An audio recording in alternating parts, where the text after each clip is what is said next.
now officially a Judy Bagwell on a forklift match.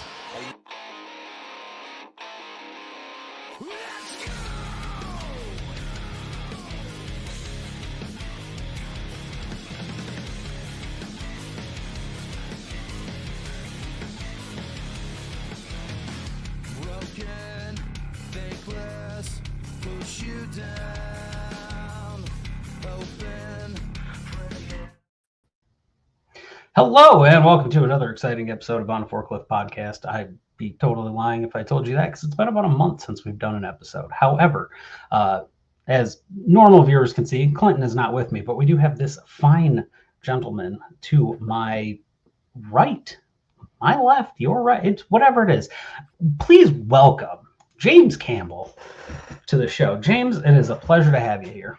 Hey, I'm glad I made you break your month streak, man. You've been sitting around just playing with yourself for the last month, not actually doing any content, and now you decided to crack open the computer and put in some work. So strangely enough, we've been making other content, just not straight up podcast stuff. Okay, I got you. Yeah. We're OnlyFans. You've launched the OnlyFans, right?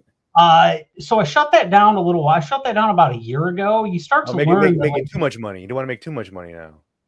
Well, taxes will take that away from you, but two, also you have to really focus in on like something very specific. Like you have to find. Well, I thought you had your whole niche, the whole the brown eye, poke me in the brown eye fan club. No, that's so you remember the Jennifer Lopez hand puppet from South Park? Oh yeah. We're trying to do that. One episode of South Park I do remember. Yeah, try to do that with the googly eyes, and they just kept falling off. Too much hair. Man. But me, whatever. It's clearly my camera's gonna go fuzzy on it, and that's fine. That'll just make everybody. Who cares? We're glad to have you here, sir. As a father to a father, I get to see your ventures through life, and I think it's absolutely fantastic. And it helps somebody like myself not feel alone. I'm not the only person that went through the. Man, fatherhood is insanity. I don't know how they thought in high school, like having you carry a hard-boiled egg around is going to teach you anything about fatherhood. Like it doesn't teach you anything. Like there's no way to prepare you for fatherhood until you actually just start doing it. And I'm kind of ashamed at the education system for not helping prepare dads more. I'm not saying they need to have like baby dolls for dads, to go to the toy store and buy.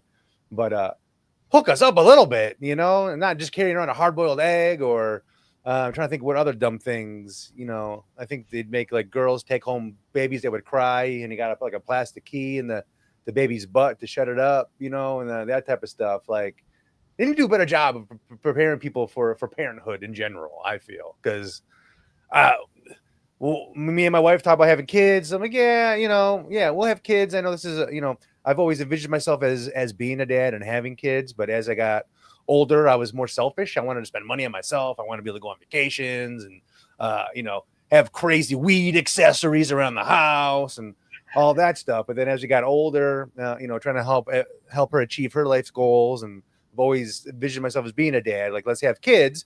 And I'm like, well, have a kid. No big deal. I put him in the playpen when I need to do stuff, so he's there. Like I thought of it more like a dog. Like the kid would be there when I want to give it attention, but that's not how it works. So that was a real mind-blowing situation when I'm like, oh, you can't just put him in the playpen when I need to do a freelance project, or if I'm trying to edit a video, you don't just put him in the playpen. You're on their time now. Like they're the boss. They're the captain now, So that was a just huge rude awakening. That was so the point that with me where I realized what it was to be a dad. It wasn't the entire pregnancy process, things like that, going to the doctor's appointments with my wife, all of that. It wasn't that. It wasn't even holding my daughter for the first time. It was that first like black tar baby shit that you had to wipe. And you're this is where it is. This is parenthood. Yeah.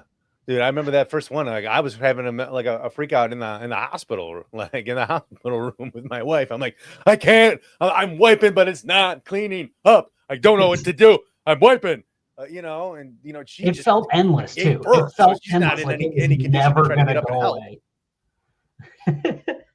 I'm fully aware of that whole thing, and it's part of what I love about the content that you're making. It really, too often, our experiences in parenthood just kind of, I don't even know how it is, fantasized by people. Everybody thinks it's all sunshine and rainbows. In reality, it's what's your kid flushing down the toilet today. Oh yeah, just $50 worth of toilet paper. That's it. Yeah. That's why you can't have the toilet paper holder too close to the toilet because they'll get it over, and then if it spins well, it's chaos. Yeah. Bye. I'm glad I bought the name brand super deluxe comfort absorbent wipe toilet paper. Oh, bye. Yeah, butthole's gonna miss that later. And when I'm I gotta use paper towel to wipe my ass. We're back to the 2-ply high school construction paper, toilet paper. It's heavy duty, but it's not that comfort. There's not much comfort in it. Not at all. You might as well give me some of them napkins they throw in the bag from McDonald's. Well, that's not a bad substitute. I always keep some of those in my glove box in case of emergencies, to get my drift. Gotta keep them in there. So like I said, appreciate it. Love the content on that. It doesn't. Thank you. Yeah, I wish I had more time to put into like my whole fatherhood thing. Like it was fun, like just to kind of vent and like make jokes about some of the fatherhood things. And with my son, he just turned 2 a couple months ago, and like he thinks chores are fun. So I'm like, I don't know, am I violating child labor laws? How long can I ride this out? It's your own kid, so let him do some chores. Right. How long can I ride this out? How long can I do that? Well, like you said, you don't have a ton of time to make content on the fathership side of it. And that's because you've been pretty busy with your new venture here. Would you like to tell us all about that? We've got absolutely, man. Yeah. So for those of you who know me, you probably know me from the Dave and Chuck the Freak Show. Almost a year ago, I was let go, from the show, budget cuts and, radio politics and all that stuff. But now I've been searching. I was searching for a job for a while. Couldn't find anything. At least trying to get something like in the creative field. First of all, I had to sit out, non-compete stuff, so I couldn't really go to any other radio stations and all that. But trying to find like a creative job was difficult. Like there's stuff I'm qualified for, like graphic design and things like that. But when they look at your resume and they see for the past 10 years you've been dick and fart homoerotic guy on, a very blue collar comedy radio show, they're not really pounding on my door, to come in for an interview. But luckily I vented online, and believe this or not, Santa Claus, I'm not a joke, Santa Claus, he's a Santa Claus, reached out and he was like, hey, would you be interested in this and that? And I'm like, whatever. I sent this guy my resume, and it fell in the hands of some people over at the Motor City Rockers, which those of you who don't know, they are a professional hockey team that plays out of Big Boy Arena, which is in Fraser. You might know Big Boy Arena is like Fraser Hockey Land. I think a lot of people know it as that. And they called me up and saw my resume, and I make content for them. I do the graphic design stuff for them, making videos. I'm going to go film a commercial tomorrow at Crunch Fitness with some of the hockey players. So I'm doing all sorts of content for them. In addition to that, they gave me a responsibility, which I don't think I was qualified for, but game day ops. So like I have to like put together like what's going on at a game. Do we have a national anthem singer? Do we have a band playing? Do we have a putt and golf balls to do a putt contest, during the intermission? And then also I get to host. So I'm like the guy who's like, hey, everybody, it's James, your interview host, and we're here at Weenie Row. So right now, these 10 people get a Kowalski hot dog, Detroit's favorite hot dog. So I get to do that. I get to do that stuff. So it's cool because it combines like a lot of the fun stuff that I enjoy doing, like in terms of content creation and that sort of stuff. But then I also get to I get a little bit of a spotlight on me with the microphone, which it's not like a total like ego boost, but it's fun. It's something that I enjoy. You kind of be the center of attention, even though most people just go on Facebook and bitch about how they can't understand a word I'm saying and whatever else I got issues with. I'll tell you, opening night, we had a whole fiasco on our hands. We had a gentleman who I believe was on the spectrum and very functional. He seemed like a very intelligent guy, but he couldn't grasp for like a PA announcer, you have to play some music, and then you can also hit some sponsor reads and then play some music when there's play stoppages.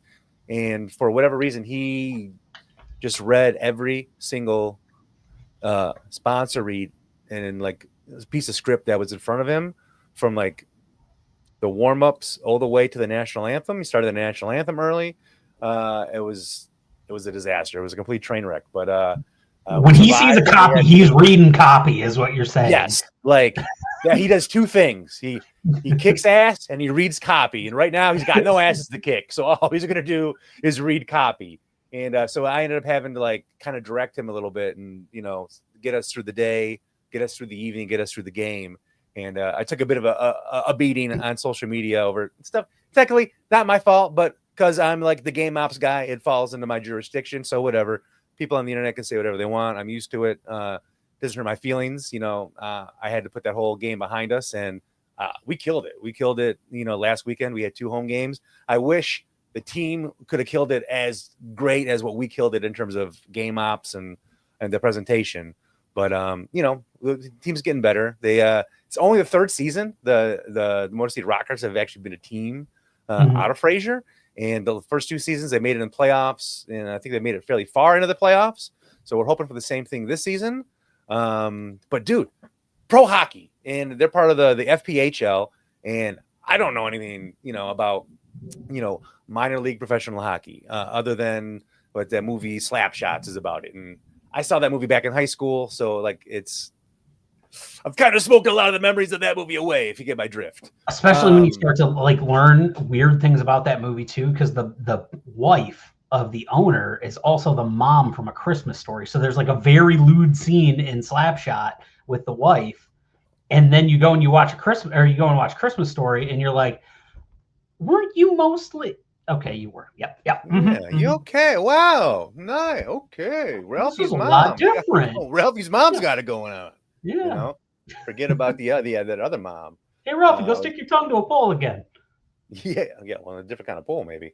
But yeah, so like I don't know anything about it, but I know like these dudes are tough mofos. Like there was a huge brawl, bench clearing brawl. I highly encourage you to check out the game against the Monroe Moccasins. It would have been November 8th, right at the end of the second period. Like, when you see like the benches clear in baseball, that's almost what happened on the ice. I've never seen something like that in person before.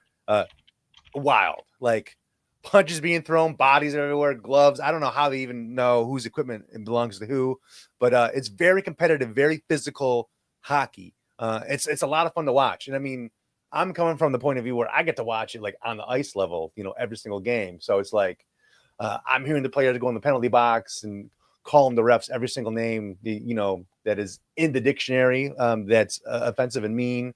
And not that anybody can really copy that from there, but that's the link. Perfect. Yeah, I highly encourage you guys to check it out. Go to the end of the second period, but it's essentially like it's pro hockey. It's not on the same level as the Red Wings, in terms of budget and stuff, and especially from what I've been told, there's some issues with ownership, like in the past, and the issues were like they were pretty much bleeding money. So like a lot of stuff's been cut. They've gone from like 8 full-time employees to 3 full-time employees, and then me and a couple other people. I'm not full-time. I put in like maybe 30, 35 hours a week. Game weeks, maybe a few more hours than that, during the week. But dude, it's a blast. Like in terms of being like a creative person, like they give me an outlet where I can actually make graphics that have a purpose, I got to do like pocket schedules, which to me, awesome. I do new like posters for every home game stand with different players, and I get to flex like that Photoshop muscle that I haven't been able to do since I used to work at the old Canadian radio station. That's now a country station. When I used to do graphics for that cluster, working for Dave and Chuck was a blast, but some of the stuff that I enjoyed doing work wise, like they would have somebody to do that already at that radio station. So it's like I would make stuff and they'd be like, oh, that's very nice. Not Dave and Chuck, but other people in the building. They'd be like, that's very nice, but we're going to go with the guy that we have hired to do this gig, and we're going to use his stuff. So it's like, well, why? Yeah. I'm not going to waste my time. I'll work on my own stuff then. I'll do my own graphics and, my own T-shirts and things like that. If it's not needed, you know what I'm saying? So, but yeah, dude, Motor City Rockers. I'm so happy to be a part of the team, to be part of the hockey club. I think it's a cool team. It's a cool mascot. It's family friendly, but it still has that little bit of an edge. And we've been doing big things. Like we started this year the very first stick or treat, which is like our take on trunk or treat, which come watch hockey and get some candy. A very successful event, which way more successful than what we imagined it was going to be in terms of a turnout. We're seeing way more people in the stands. The team that I'm working with, we're busting our ass, selling tickets, getting butts in seats, and it's really starting to show. Like the attendance is up over the past 2 years. So it's like the team's only going to get bigger. So, and I've been doing the podcast circuit, just trying to let people know, like, hey, there's pro hockey in Fraser. If you didn't know that, there is pro hockey in Fraser, 15 Mile and Utica Road. Okay. I grew up at 18 Mile and Utica Road, and I didn't even realize there was a hockey arena that close. I knew Fraser Hockey Land was around, and I knew it was kind of close. I knew it was in Fraser, but I had no idea. I had driven past it like, I don't know, maybe 1,000 times in my life. There's a Meijer across the street. I used to go to that Meijer all the time.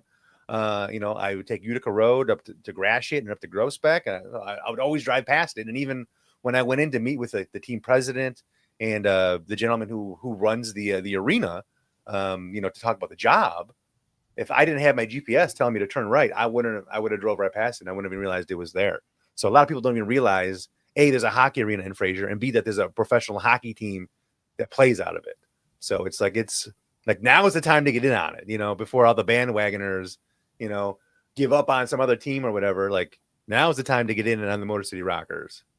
We have had quite a history here in Metro Detroit of minor league hockey teams between the Vipers and the Motor City Mechanics from the NHL lockout days and stuff like that. And it looks like the Motor City Rockers are in that same vein. They're really they're embracing the identity of the area as well as just putting their own spin on it. Now it's, judging by what you've said, it looks like the area is embracing them as well. And that's awesome to see. I'm a big hockey fan too. Like, that's like, if we're talking sports on here, like, are we a wrestling podcast? We say in name only, because we do love pro wrestling, but hockey, football, baseball, like we're down to talk about anything. And what's odd is that the Fraser Hockey Arena actually has quite a history of being a wrestling venue as well.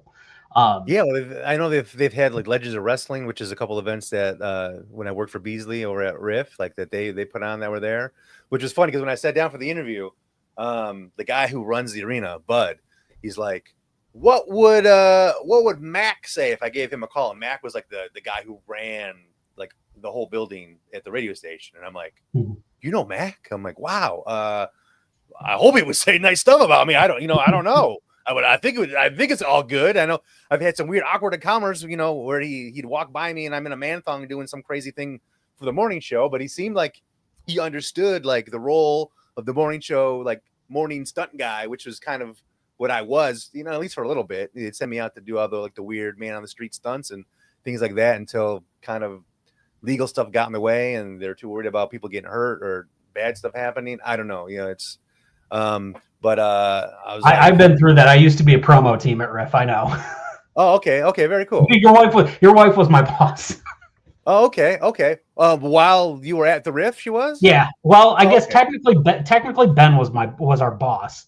I got you. But your wife was the lead, like the second in command. Yeah. Yeah. Okay. Yeah. Very cool. Very cool. I'll have to let her know you say hi. Like now she's running things over. She's like the Ben over at iHeart. So. Yeah, no, absolutely, no, fantastic. Definitely one of the highlights of working there. But I understand the time. I had friends that worked on Drew and Mike at the time. We were all specs grads, and so they worked on there on the time, and just I know how it was with those guys. I can only imagine how it was with you, where they were a bit more active outside of the radio station as well. So. Yeah. Like that's stuff I live for, man. When, like going out and interacting with listeners and. Getting to be funny, and I don't know, like we have encounters with listeners, which is like encounters that like they're not going to get anywhere else or from any other show. Like, trust me, I know a lot of different people from a lot of different morning shows, and like that show was unique, and like not to toot my own horn, but I was a part of that uniqueness to where people would want to come out and see the show, and they would want to come out and see the people from the show just because there's going to be some crazy wild antic or something that's going to happen, or some weird joke, or something's going to happen that's going to make this a memorable moment. And like that was the stuff that I lived for to do, while I was there. So, and this isn't me buttering your bread or anything like that, but I know my wife stopped listening once you left. Oh, really? I've heard that from a lot of people. And hopefully, I wish there was something I could say to that, but once they said peace out to me, I'm not worth the payroll hit, and I was like, okay, well, like I'm team, Motor City Rockers now. Like that's and it's awesome. And you know what? They're all the better for it. They're all the better for having somebody like you. You get to put your personality on display. You get to showcase your artistic abilities with the graphic design. I think that's awesome. I think it's cool that you found a home, and it's still in the area. You get to do this. You get to grow a brand. And yeah, so whoever made that decision, thumbs up to them. Fantastic. I totally agree with that. Yes. Thumbs up, Bud and Scott. And so I have else to stay in it, Charlie. If there's anybody else I'm forgetting, don't fire me. So obviously keeping the show a little short today, but we have to touch on something that you've spoken about before. Your undying love for John Cena. Oh my God, yeah! What an amazing the retirement tour that's about to take place. Oh, I know. How sad he's. But I mean, I feel like he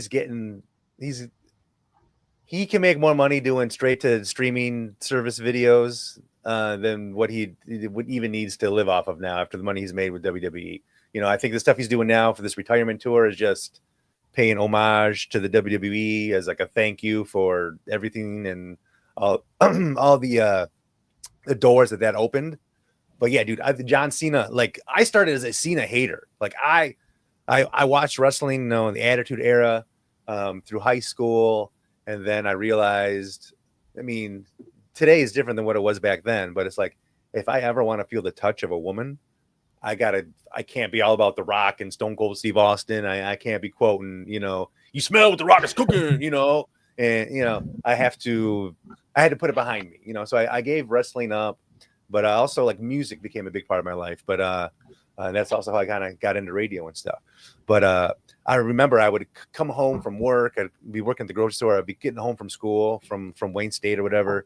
And then on USA Network, they got the champ who's got a spinner belt. And I'm like, who is this douchebag? What happened to wrestling? Who is this multi-platinum selling artist D-bag? Yeah, exactly. I'm like, what? He raps? Oh my God. I got out of wrestling just in time, And then lo and behold, I don't know, 10, 15, I don't know how many years went by. And he started doing movies. He's in movies. And, there's a couple cameos where I was like, eh. Oh, that train wreck cameo was it. Is that, what's that? The train wreck cameo was the one that that's the really brought him onto the scene. And that was the one where I was like, John Cena is hilarious. Like when he was making the jokes about licking the guy's butthole in the movie theater, I was just like, I lost it in the theater when he was making those jokes and or reading those lines, and the dude's ripped. I'm like, he looks like he's been chiseled out of stone. Like I want a body like John Cena's.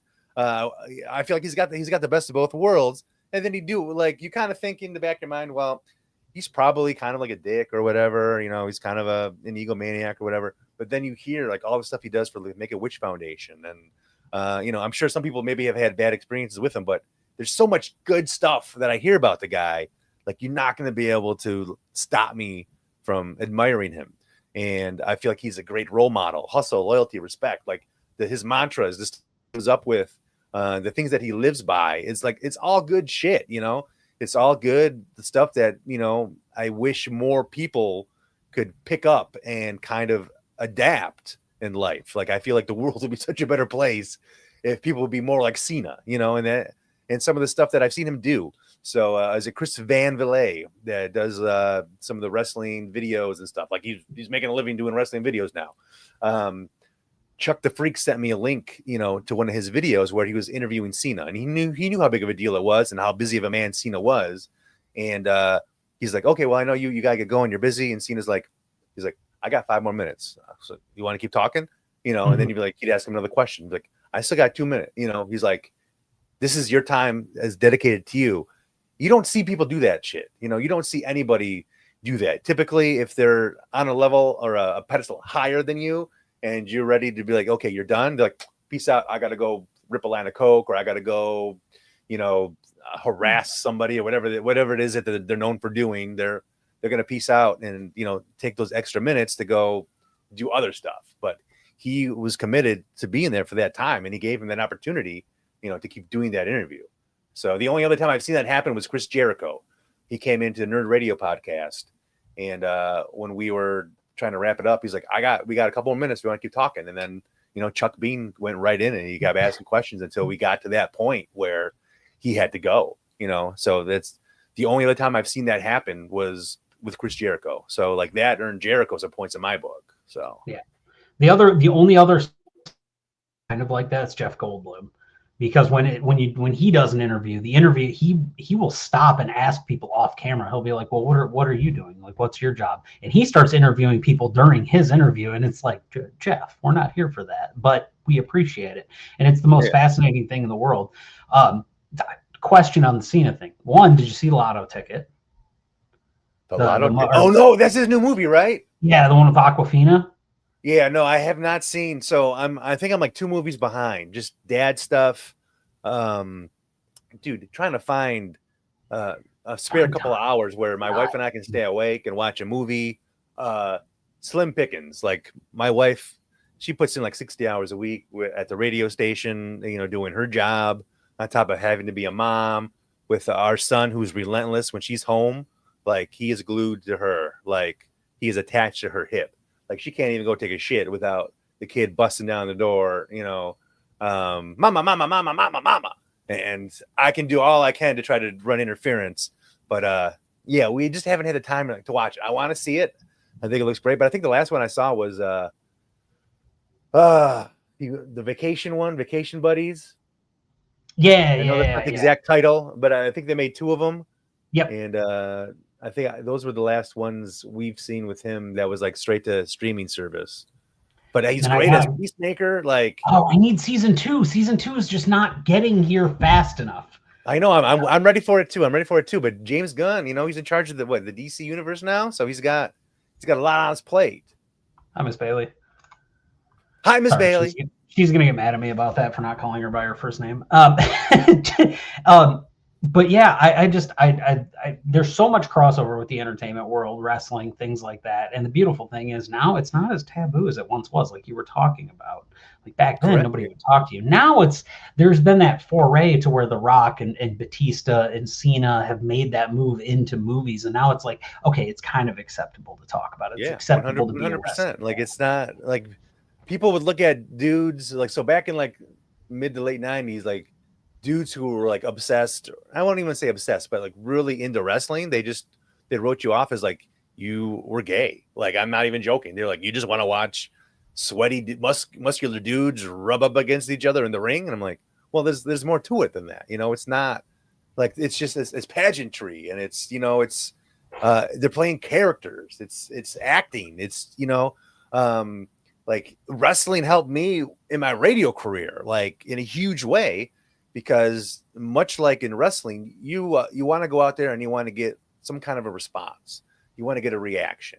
That's how radio is. You want to get a reaction. Like radio ratings are determined by a handful of people that get a little thing that they put in their pocket, and it picks up the signals. You know, there's no real way to find out who's actually listening. All they can do is give you like a best guess. But you can get reactions through texts and comments on social media. So like my big thing was, I was a homoerotic guy. I wanted to, you know, I wanted to see John Cena naked. I wanted to kiss Channing Tatum. You know, I wanted to dance. I mean, fair points though, right? Like, let's be fair. It's not like you were going out there. It's like, you know what? Hey man, makes sense. Like, makes sense. Y'all seen John Cena? Well, now we have in movies that way. Yeah. And Channing Tatum's a perfect example of somebody who goes beyond like that level of character. This is the end, especially at the end of it. Oh yeah. Guys. When he plays that, this is the end when he plays the gimp. Like I hated Channing Tatum. I was like, Channing Tatum sucks. And then this is the end. I'm like, my God, Channing Tatum, you won me over, because like that's the role I would have wanted to play. When he's playing the Gimp in that movie, you're like, what? Channing Tatum's playing the Gimp in the apocalypse.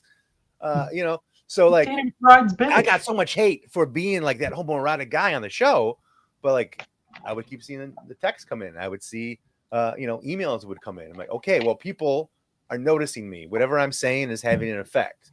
And it wasn't bothering Dave and Chuck. Chuck would encourage it. Chuck got it because it's like locker room talk with your buds. And that's all I was doing. Like me growing up, I always had like my really close best friend, but we all were a part of a clique. But like within the cliques, there was always like me and my best friend and this guy and him. It was always, you have like your companion, so to speak, that you're the closest with. And like for me, it was my best friend lived across the street from me. Like that's why we were always together. And like I would look out for him, he would look out for me. And everybody's got a silent Bob to their J. Exactly. That's kind of what it was with me and Chuck on the show. And I know he could make a comment, that would come across as like horribly like homosexual, but I know like this is he's feeding me a line, like he's trying to bring me in. And that's what people wouldn't understand when they would call me all these derogatory names. But it's like, listen and pay attention, because Dave is setting up a story to bring me in, to bring some sort of commentary like that in. And there's a lot of times where I'd go so far off the wall with whatever I was bringing, I would catch him off guard, and that would make Chuck laugh. And then that would cause Chuck to go even harder on whatever I had said, because this is what the room was. Yeah, you're just chopping it up. Like on the wrestling side of it, I trained to do pro wrestling. I wouldn't call myself a wrestler. I don't like doing that because there's a lot of people that do it far better than I do and do it more often and really dedicate their lives to it. I'm doing the promoting side of it now, and it's a blast. But there's one thing that'll always stick with me. Men class, House of Truth, center line, I believe 11 miles, center line in 696. Van Dyke in 696. Truth Martini owns the place. Great school. If anybody wants to check it out, please. Is that what I think Danhausen? Did Danhausen go there as well? Yep. Danhausen trained out of there. I'd been so many people. Chris Sabin and Alex Shelley trained there. Petey Williams has been out of that building. Endless number of people, and there's a lot of really, really good wrestlers that are on the scene now that have also made their way through House of Truth. But one thing that'll always stick with me is there was somebody that was in the class, and he did not last very long, but early on he goes, yeah, but wrestling's kind of gay, right? And Truth just goes, you realize you've been in there shirtless rolling around with men for 20 minutes. He goes, he goes, dude, welcome to the business. He was like, this is what it is. He goes, you gotta get that thought out of your mind as to what this is, and just understand that this is what this is. You're training to do this. Yeah, it's gladiatorial combat. Like in my own perspective, I believe it's more like hardcore ballet. Dude, it's improvised live action stunts. Yeah, like it is. Like I have so much more of a respect for improv and stuff like that after wrestling and even working with Andy Green. Like that guy, he can improvise like you wouldn't believe in terms of like jokes and bits and stuff. Because like a lot of people think like the show back then, like we would all like write a script and we're just reading a script. No, man, like Dave hits us with a story and then it's just improvised comments and reactions, and then you're feeding off of everything else. And like that's what wrestling is. But instead of like just comments, like you're throwing punches and kicks and backflips and you're pretending to hit people with chairs and stuff like that. So there's things that still cause the pain. There's things that still hurt. But as a professional wrestler, you're trained certain ways to either hit or take the blow or take the bump, so to speak, to where you're not inflicting as much damage on yourself as what it would be if it was done in real life. Mm-hmm.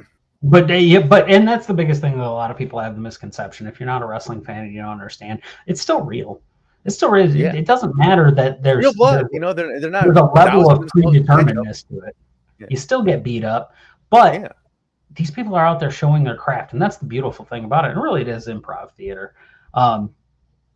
Man, like I appreciate it. being a fan of yours for a long time. I appreciate this. I appreciate the fact that you are such a champion for the grapple arts, if you want to call them that.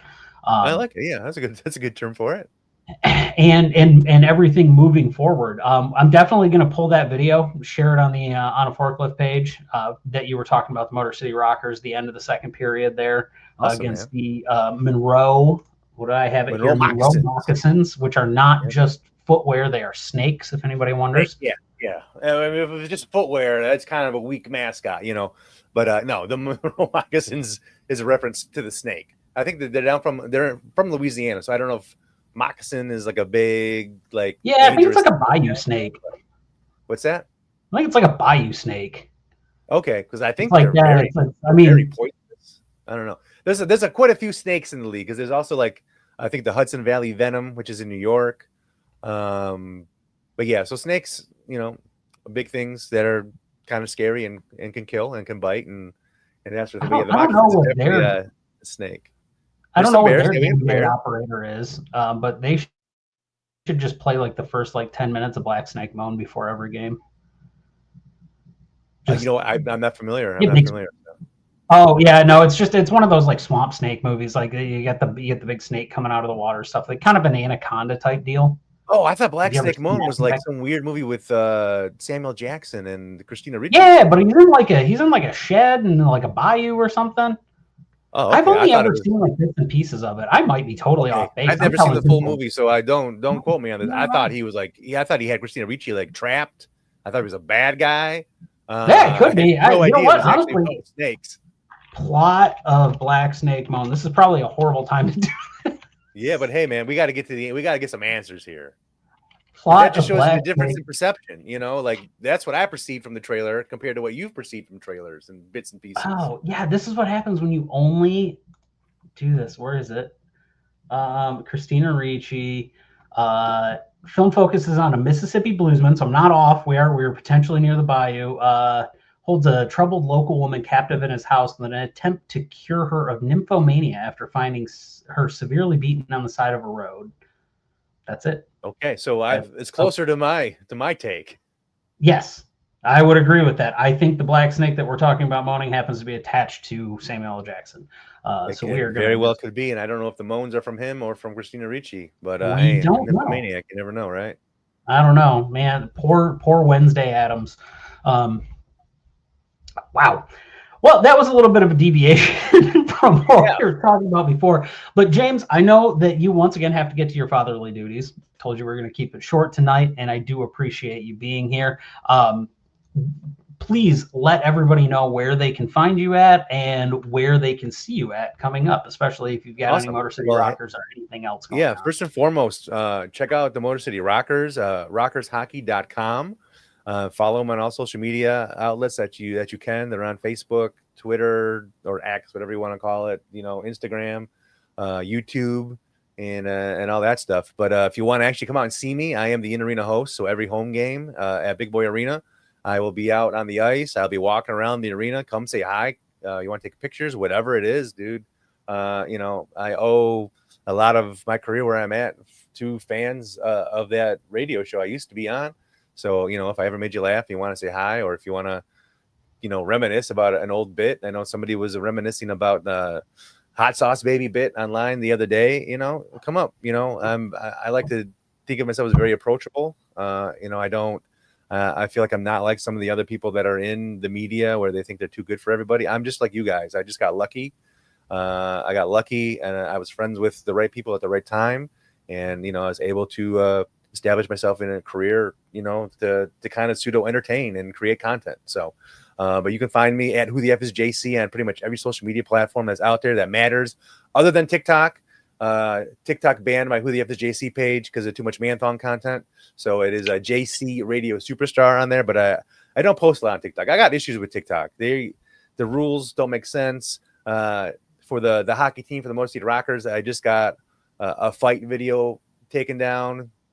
One of our big boys on the Motor City Rockers, Avery Smith. This dude is no joke. I'm scared. I got to go record a video with him tomorrow, and I'm scared because this guy could easily pound me to oblivion. You got into a fight with somebody from Port Huron, which is our big rival. and we had a little clip of it on TikTok, and TikTok pulled it down, and then I appealed it, and then they told me, no, F you, it can't go on there. It's too explicit, graphic content. And I was like, dude, it's a hockey fight. This is what hockey players do. It's part of the game. But, you know, they're the judge and the jury and the executioner, so you don't have any ground to stand on. But yeah, highly encourage you. Come out to a Rockers game. You want to go see a night of hockey for like a fraction of the cost it would to go see the Red Wings. Like you can get like seats up against the glass probably for like $20-25 max. And you're probably going to get a better game too. $1,000. You know, so what you would spend at a Red Wings game, you can come out to the Rockers. You can get tickets, get some drinks, get some souvenirs, and probably go home with money in your pocket. You know, so it's fun. It's family friendly fun. It's also it's real. I don't want to use the term hard-nosed hockey because I don't really know what that means, but I hear a lot of people using that phrase. So to quote the team president, hard-nosed hockey. You know, these dudes are big. They'd be very nice off the ice, but on the ice, if you're going up against them, they are very mean, and they will kick your ass. So if that's what you're into, you want to see, come out. Like it's in Fraser. You don't have to drive downtown. You don't have to pay to park. You come out to Fraser. You come on in. Like I don't know how else to describe it, but it's like going to a pro hockey game downtown, but you don't have to drive as far. You don't have to spend as much money, and you have just as much fun. And you can get drinks are cheaper. You're not buying $13 beers or whatever it is, you know, at some of the venues like it is now. But yeah, we appreciate you guys. Come check out the team. Come say hi to me. You know, anything you can do to support the team. Follow the page. You know, that's free. Follow the page and tell a friend. That's free. That costs you nothing but a couple seconds of your time. You know, and I would appreciate it, and I know the team appreciates it. We're trying to grow this into something huge. Yeah, that's all we're trying to do. We got to just do it little bit by a little bit. And I've been a part of the team since end of August, and we're already seeing big increases in terms of attendance and social media stats and all that stuff. So it's we're on the trajectory. So it's hop on the rocket now or get left behind. Well, actually, no, you won't get left behind. We're always going to welcome you to Big Boy Arena to come watch a Motor City Rockers game. So. You just might have to park a little bit farther away. You might have a little bit harder time getting tickets. Get involved now. It looks like your next home games are the weekend of the 22nd and the 23rd. Yeah, next weekend. So if this is airing right now, not this Saturday, Friday and Saturday, next Friday and Saturday. And next Saturday is college night. So you show your college ID at the box office, you're going to get a discounted ticket. And also, everybody loves a hot wiener, right? I know I do. It's $1 hot dog night. Kowalski's presents the $1 hot dog night. So you can come in and just eat your fill of $1 hot dogs. And I'm still trying to get them to let me pick out like one row in the arena and call it Wiener Row and pass out wieners to everybody. So maybe if you come out that night, you might be a part of Wiener Row. It's going to take a little bit of negotiation with the bosses and the powers that be. But hopefully they'll see things my way. Or if I have to, I'm just going to go drop $10.60 or whatever it is for the 10 hot dogs with tax. And I'm just going to do it myself. So, but yeah. There you go, folks. Got, Gracious blizzy goodness. Like the Christmas with the Rockers is, I believe, December 14th. We got a partnership with Chick-fil-A. So there's nights you can come out. If you don't want to wait in the super long drive-through lines at Chick-fil-A, you can buy a Chick-fil-A sandwich there and watch the hockey game. And if you're really looking to save money, you can get the 4-pack. It's 4 tickets, 4 sandwiches, and 4 vouchers to go get 4 more sandwiches after the game or whenever you decide you want to go to Chick-fil-A for $55.